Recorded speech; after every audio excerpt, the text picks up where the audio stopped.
With the first 5.4 Spiral Abyss promoting Swirl significantly in the first half, I decided that I would revisit one of the comps I had made more than a year ago now, Angry Yo-Yo. Being one of the best team comp games I have ever made, it perfectly illustrates how the comp works.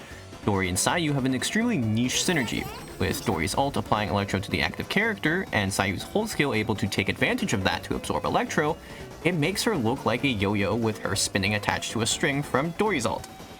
In combination with this, applying Dendro to the enemy allows for Sayu to proc Aggravate, hence the angry adjective applied to the name. Now, back when I ran this team, I used Kazuha as the 4th unit, since it allowed Sayu to run a set besides VV and provide damage bonuses. However, that was before Furina's release. With her inclusion in the team, not only would I get a massive boost in damage due to Furina's burst, I would also gain the ability to reliably proc Hyper Bloom, significantly increasing my overall team damage. Basically, on top of swirling on enemies, I would also be collecting Bloom Cores like I'm playing a Sonic game collecting rings. With this addition, I named this team Hyper Angry Yo-Yo. Bro! You will never get this, you will never get this, la la la la la! There are a few drawbacks with regards to this current team format, namely that Hydro enemies can easily knock Sayu out of her rolling animation. Due to the Electro self-application, if a Hydro enemy hits Sayu, Electro Charge will trigger. The reaction causes more than enough poise damage to knock Sayu out of her roll animation, killing her main damage source early. This also applies to Pyro enemies since they can proc Overload, and that also doesn't really go well. Luckily, there are a few ways to deal with this, namely either replacing Nahida with Kiara, or Shielder, or utilizing Sayu's fast movement speed to outright dodge attacks. I will note that replacing Kiara with Nahida might not be the best for certain situations because you won't have enough Dendro application for extended Sayu rolling, but it is what it is. Another drawback is the lack of good multi-wave clear. Unless you can line up the rotation with enemy spawns, you have to shoehorn Nahida's on-field time in order to get Dendro application on the next wave. To be fair, this is a problem with Nahida in general, but there are other options like Dendro MC that can help with this. Despite these issues, particularly with Nahida, I decided her EM buffs outweighed the loss in time from multi-wave content and potential daggers from electrocharged or overload damage, and so I used her. I might try to do this team in the future with, say, something like Dendro MC or Kirara, but for now, I'll leave the team format like this. Another thing to keep in mind is energy generation. An issue all teams with 4 different elements have is insufficient energy generation due to all the skill particle generation being from different elements, which means that they don't get the same element multiplier like they would if they were the same element. As a result, I have to limit the damage each of my characters do in favor of having semi-consistent rotations. So, here's the team build overall. Sayu, Furina, Nahida, and Dori. Sayu was equipped with VV for artifacts. Without the second Animo teammate, this is pretty much the best option for damage due to the resistance drop VV provides. As for her weapon, I decided to use Mailed Flower. Rain Slasher is also another option in case you don't have a Mailed Flower here. For Furina, 4-piece Golden Troop is the best option to maximize her overall damage, and I also use Fast Sword on her to guarantee burst uptime on top of extra particle generation. Nahida was on 4-piece Deepwood to maximize her damage and the Hyper Bloom damage Sayu would generate. As for her weapon, I used Magic Guide, which is a decent free-to-play option for her.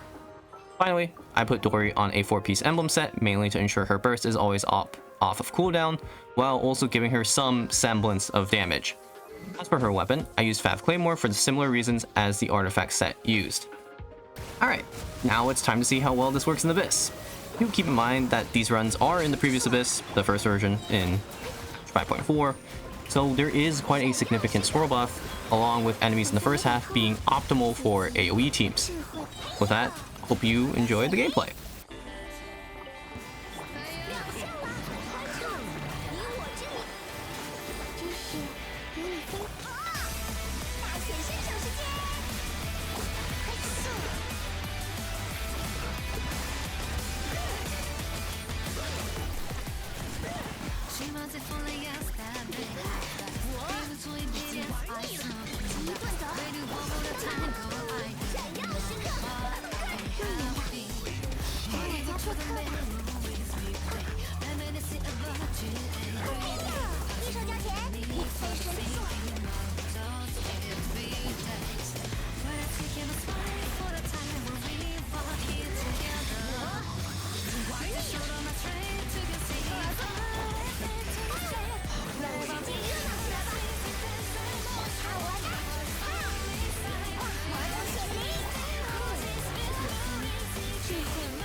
世界热闹起来吧！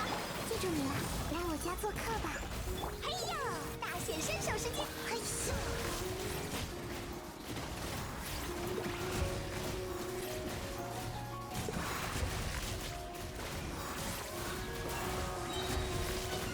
抓不住我！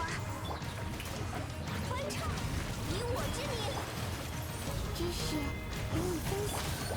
一手交钱，一手出来吧！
I gotta say, I had a blast playing this comp. It's way too funny running over enemies like your Sonic. I wish more Epicycles encouraged fun teams like this one did. It makes it much more enjoyable to build and play characters we want to without having to do something extremely optimal. Though I doubt an Abyss like this one will be coming soon given the history of previous Genshin versions. That said, I hope you enjoyed the video, and see you next time.